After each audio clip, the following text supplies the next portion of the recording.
This weekend, the best goal in RLCS was scored. A goal that had people like Reddles saying it's probably the best he's ever seen in RLCS. But before we get to that, I want to shout out a couple other goals that have been nice that have happened recently. So we hop over to South America. South America and Pan, a Chilean player playing alongside Gamer Legion that is in round 5 of the Swiss, playing to make it into that top 8. And hit an incredible shot that you're going to see coming up here soon. We have this one that I wanted to show and another one that I wanted to show from EU. Give South America a little love, give EU a little love, and then we'll get to the biggest one. But that is the huge Psycho sent all the way across the map. And let's go ahead and jump into really just anybody else's perspective so you can get a look of what it looks like when it launches across the whole field. Of course, you know, this player might have been the one to make the save. He didn't get jumped on, but let's be honest, nobody was making a save on that powerful clear, and we'll just give one more look at it. I think this is a good POV to watch from the side as this ball gets sent to the back wall and sent soaring back into the net. Now, they actually ended up losing this game, but they won the series and did advance to the top 8. Now over to EU. We hop on to Toxic POV as he is also playing in the final round of the Swiss, the 2-2 round of the Swiss, with Top Cougars against the Gentlemates. He's up 3-0 in this game, number 3, and he booms a full field pinch on a save directly into the net of Gentlemates. And that was Seiko, who was on defense trying to make the save. So let's go back and look from his POV. Because again, he's maybe the one to set this one up to midfield. Juicy puts it on target, and there's no saving that. There is no getting back to that in time. Honestly, when I looked at it the first time, I thought Seiko was maybe jumping as if he had a chance, but I mean, no. Destroyed. Toxic sends it across the entirety of the field, but let's hop to the replay that has the best goal I've seen scored in the RLCS today. We are going to start off this replay from Beast Mode's POV. We are watching Beast Mode, a member of G2, and part of a team that has basically become the Avengers of North America. Now, going into this final regional in which they're playing the grand final, everybody had G2 as easily the best team in North America, and, you know, just because the series actually didn't end up going their way this time around, I'm not sure that that has changed. I imagine everyone will still have G2 as the hope and potential saviors for North America after a couple really rough events. If you don't know what I'm talking about, the last major and the last Worlds that was played had top 3 EU with 1 MENA and then top 4 EU with not a single NA team that has been in the top 4. And I think what has really added to it is it's been a long time. It's been a long time since we've had those lands. We had the biggest offseason after that Worlds. And so going all the way back to what feels like multiple years ago was the last time that a North American team had a good performance. Now, a lot of people believe that the time off for North America has, you know, been handled correctly. They have created this super team of Daniel, Beast Mode, and Atomic, and believe that they now have the firepower.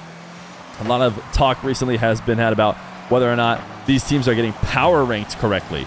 You'll maybe remember Johnny Boy's rankings that have them still outside the top 5. Had 4 EU teams, a MENA team, and then G2, a team that's dominating the rest of North America at only 6, which obviously makes a lot of people angry because there's a lot of North American fans that are believing in this team. We will see Beast Mode score. Let's hop over to Atomic POV as we go through all of the different Avengers here from North America before we get to that juicy goal that we talked about at the beginning.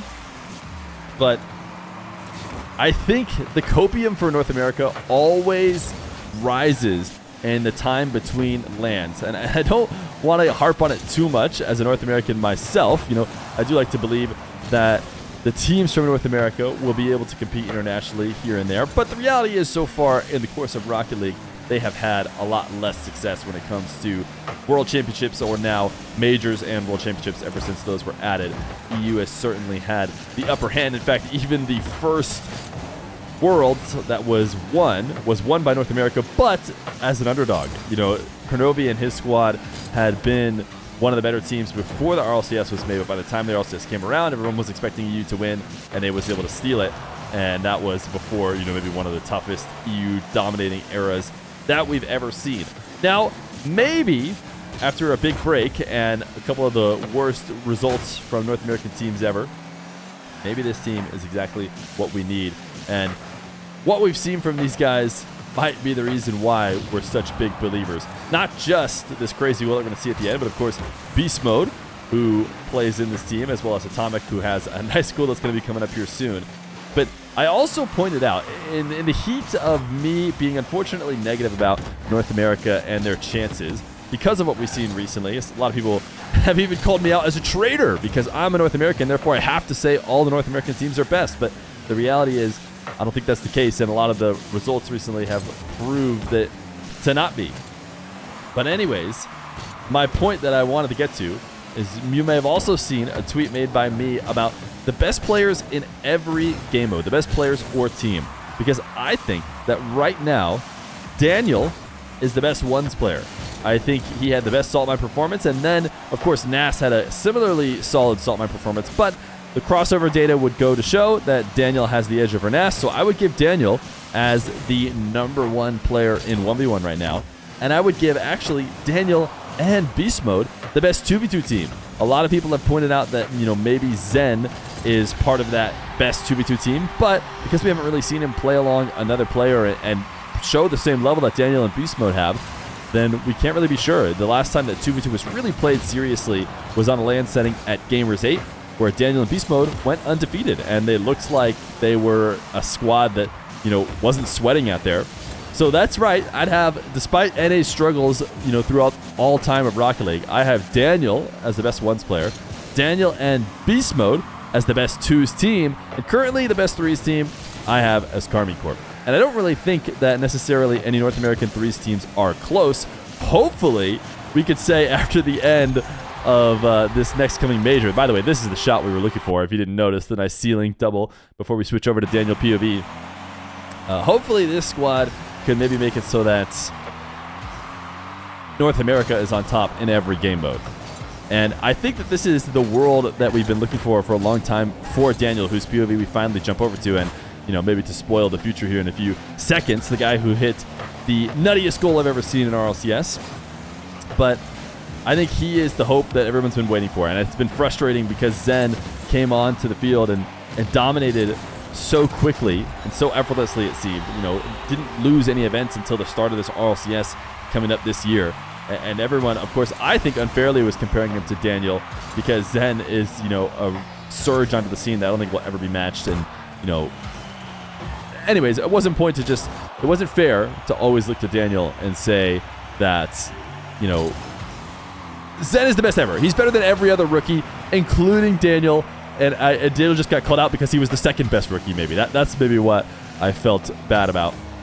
But we're into OT, and this is actually a grand final in which G2 are down 0-2, and this is the wonder goal right here to finish it off and win this game number 3 and put G2 on the board. But if you think we're just going to go through it once, we're definitely not going to go through it just once. We're going to walk and break it down in slow-mo, just everything that he had to do here. We'll pause it here, and we're going to go pretty darn slow here at first, maybe 25%.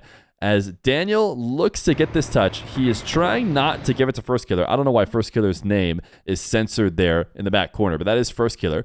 So he wants a soft touch in order to not get the ball out of his control.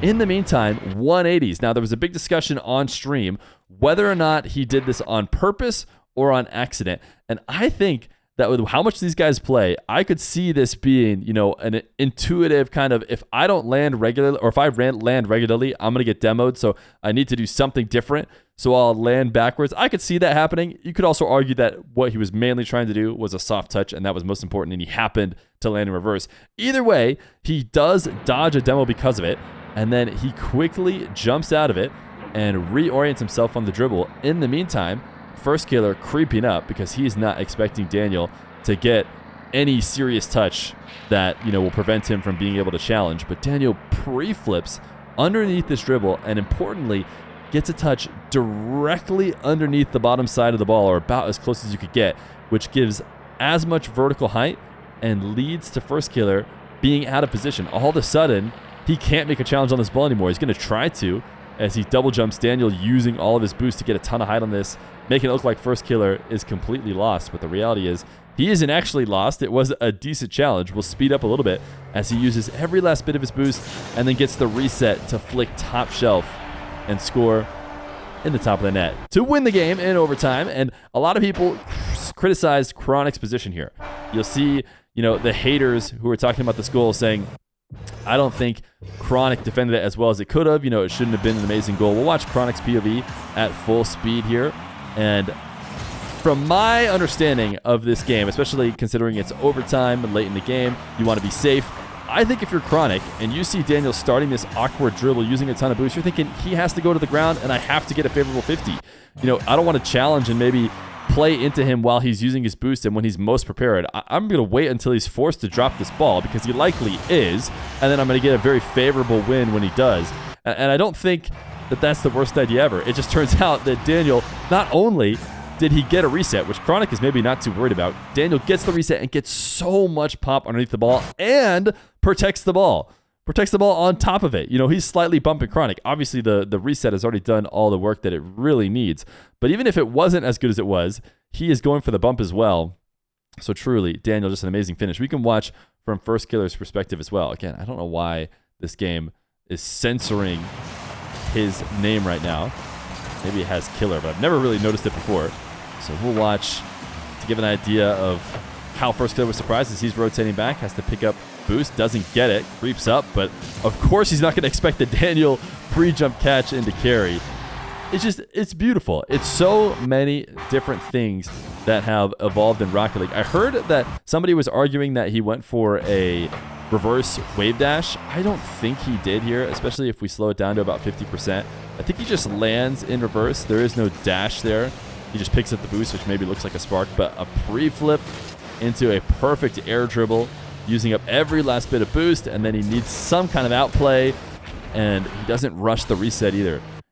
He makes sure to get underneath it and get the perfect flick over the top of Chronic. So this is one of the best goals I think we've seen in Rocket League for a long time. There's, of course, many other goals to point out, and I'm sure you guys are going to have a ton in the comments, but I think this one is just so unique, and so much of the evolution of Rocket League feels like it shows here in this level of control, in everything that he goes for to make this play happen. It's a great one that just represents where we're at in the world of Rocket League, and I tell you what, it's going to get even crazier. It's going to get even crazier as time goes on, but as somebody who's followed Daniel for a long time, as a channel that has covered a lot of Daniel gameplay, we had to show you guys one of the best goals that has ever been scored in the RLCS.